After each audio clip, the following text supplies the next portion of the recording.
If there's one thing I love about being human, it's the ability to have my emotions swayed by media.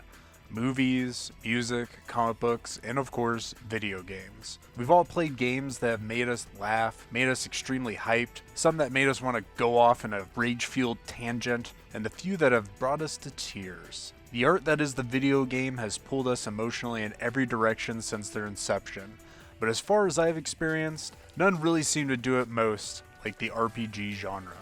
I don't know what it is about the RPG that gets us so involved and devoted. Maybe it's the intricate stories coupled with amazing musical scores, or the fact that when we were 13, we wanted to be the edgelord protagonist, or maybe the sweet-talking rogue. Whatever the reason, these games breed some of the most dedicated and loyal fans, both good and bad. The passion that is brought by an RPG fan is unmatched. You could be having a nice discussion and casually mention that you don't like a certain Final Fantasy game, or maybe you don't put a specific game in a YouTube video. And fans of said game will stop what they're doing, shiv in hand, ready to walk the line for their beloved RPG. It is a fascinating side of human behavior in video games. All this leads me to this video, where I want to talk about a game series that has me experiencing both ends of the emotional spectrum, the Dot Hack games.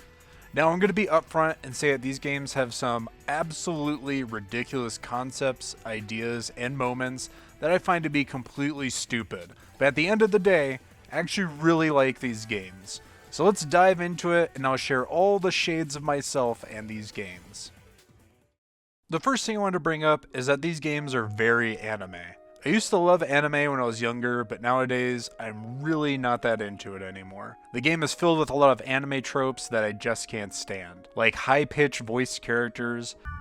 I can't believe you defeated the monster by rewriting its data! Arrogant adjust glasses know-it-alls, big booba fan service, all this stuff for me is just cringe and makes my eyes roll. I feel it's important that I bring this up real quick because a lot of what I don't like about these games will most likely have something to do with my feelings towards anime. So to speak to some positives, this is what got me excited and sucked in these games in the first place. I was 19 years old and my roommate at the time had the first 4 Dot Hack games and said I should play them. He explained to me that this is an online RPG that was not online. Now I had little experience with any online games at this time, so I had no clue what he was talking about. You're a noob? I put the game in, it was introduced to a world and concept that was almost practically brand new to me. The first hook for me was the Chaos Gate, which is how you get to all the fields and dungeons in the game using a combination of words. The idea of the amount of possible combinations of places to visit blew me away. I sat there and just went to so many fields back to back and loved the freedom the game gave me to choose when I want to grind, or not, and basically giving me the option to do so whenever I wanted to. I would just stock up on treasures and equipment, but then didn't know what to do with it, which then leads to the second hook for me, which is the ability to trade with NPCs, which in the Dot Hack games were other players. Once again, this was all new to me, so the idea that I could trade items with another player left me in awe. This concept of an online game seemed amazing to me. And the final hook is the concept of the games themselves. You have a virtual online environment and a virtual real world. You start these games as an actual person at your desktop computer, creating your characters. From your desktop, you can access emails, compile and view a friends list, check news stories, and read and occasionally chat in online forums. The ability for the devs to recreate an online experience was so cool in my eyes. I absolutely love reading through the news stories and finding out what was going on in the game's real world. I enjoy the topics that are discussed, like in the GU series there's a big topic in the mystery of Doll syndrome, in which gamers are left in vegetative states. It's an interesting social commentary on gaming and some of the controversies it always has. Finally, when you log into The World, which is the name of the online game in the Dot Hack games, you learn how the game itself is affecting people's lives, which I'll touch upon here in a minute. But just a sidebar real quick, over time I did eventually start playing online games and tried a bunch of MMORPGs, and I never really got into them. The only exceptions were Blade and Soul and Black Desert Online, but I eventually dropped them as well. MMORPGs just never have stories that interest me at all. Every player is running around fetching and grinding the same shit, they just bore me very quickly. What makes the Dot Hack games feel special is you are in a game where everyone is doing the same stuff, but then you get swept into a mystery and an adventure that is just for you.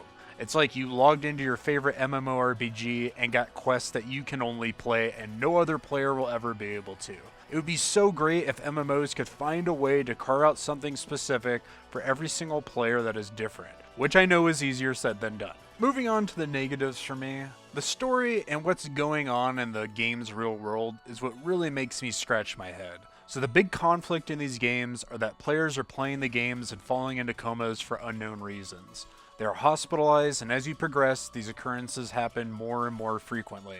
What boggles my mind is, where the fuck are the parents in these games? Their children are going comatose, some people are dying, and they're just okay with letting them put on the headset and keep playing? I could see maybe some confusion in the first 4 Dot Hack games, where it's all new, but after that, the GU series is 2 years later and parents are still letting their kids use this technology and endanger themselves? I swear, anime and video games have some of the most negligent and absolute brain-dead parents out of any media. And look, I know this is all fiction, but sometimes something is just so dumb that it's impossible to buy into no matter what it is. It's like in Sword Art Online, where everyone is trapped in a game and there are people dying left and right or being sustained in hospitals, but there are still other VR games being produced and played during and after this crisis. No fucking way. If that ever actually happened, that shit would get shut down immediately. Parents would be rioting in the streets taking flamethrowers to these tech companies. It's just too out there and unbelievable for me. Now, to get into the thing in this game that annoys me the most, we need to look at the technology. In the Dot Hack games, when someone logs into the world, they're wearing an FMD, or face-mounted display, which is how they are immersed and play the game. So you'd think someone is sitting in front of their PC or laying on their bed or something like that. But then there is the invention of the M2D model, aka Micro Monocle Display, which shows up in the GU series, which has a setting that just has the game on one lens, so people can wear it, still play the game, and walk around doing other stuff too. Aside from the obvious headaches this would give everyone who is trying to do this, it's obviously not a conceivable invention. I mean, what is this thing? The fucking R-Zone? That thing was an absolute piece of crap! Okay, so keeping the technology in mind, you got people riding on public transport or sitting in their rooms or offices, and then this happens.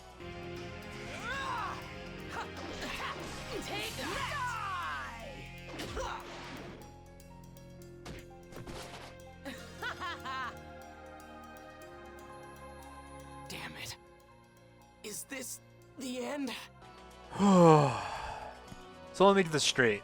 You got people shouting action quotes and screaming in non-existent pain, while George here is sitting next to you on the bus wondering what the fuck is wrong with the world. And how the hell is this dude sleeping through it?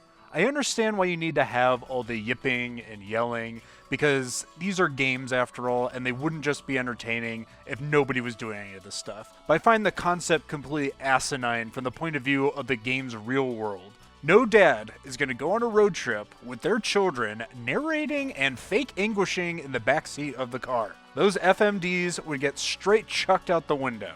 And I don't believe any normal person would be okay with dudes crying over their fake characters taking damage. Once again, even in this fictional world, it's just too far a stretch for me to take seriously. Overall, I think my likes and dislikes for these games boils down to one thing for me, and it's that I find them entertaining. The absurd concepts mixed with a great world-affecting mystery just keeps me going, wanting to know how the story will end and how it will affect the game's real world. I don't even know if I can call these games good, all I know is I really like them. It's like me with disaster movies. They're not going to win any awards, they're not particularly well made, but I have just a guilty pleasure for them that I will watch all of them. I would really love for there to be more Dot Hack games, or at least a remaster of the first 4 games for PC and modern consoles. At the making of this video, there is a countdown over at dothack.com for some announcement or reveal upcoming. Maybe it will be a remaster, or a new game series, or maybe it's a troll, or it'll be some shitty mobile game. I have no clue, but I am very interested. What do you think about the Dot Hack games? Do you love them, hate them, or are you like me and feel both? Feel free to share your thoughts. Thank you for watching.